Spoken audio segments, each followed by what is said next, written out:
Hello friends, I'm the Green Knitter, or if you prefer, the Muncher. Now today I will be providing you as your host for a chili recipe that is very simple and easy to work off of. Now, without further ado, let's start cooking. So first thing you're gonna do is remove your tomatoes from their confinement, and then place them into the spinning blades of your blender, like so. Don't want to make a mess. Blend that all up nice and smooth, like.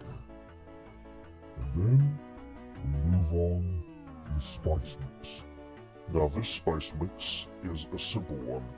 1 teaspoon of paprika, cumin, salt and pepper, single and a half teaspoon of onion and garlic powder, half a teaspoon of cayenne, and 2 teaspoons of chili powder.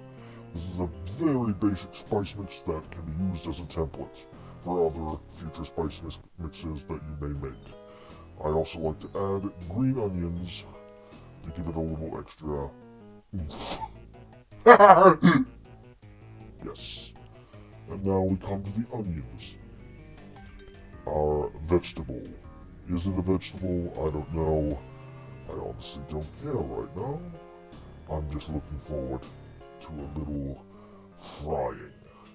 You want to brown up your meat nice and cleanly. We added some beans earlier. Saute the meat. Let it crisp up.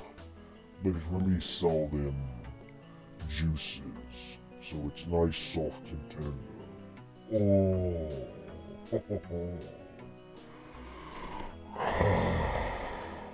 now, drain the grease from your pan and add it to your slow cooker.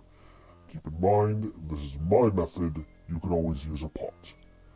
Then add your tomato, and then stir it up to fill every nook and cranny with tomato juice.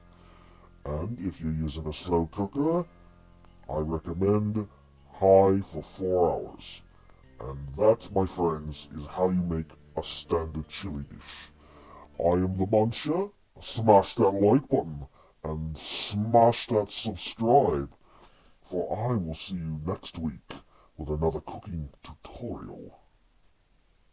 Now, Avida say, adieu, sayonara, goodbye.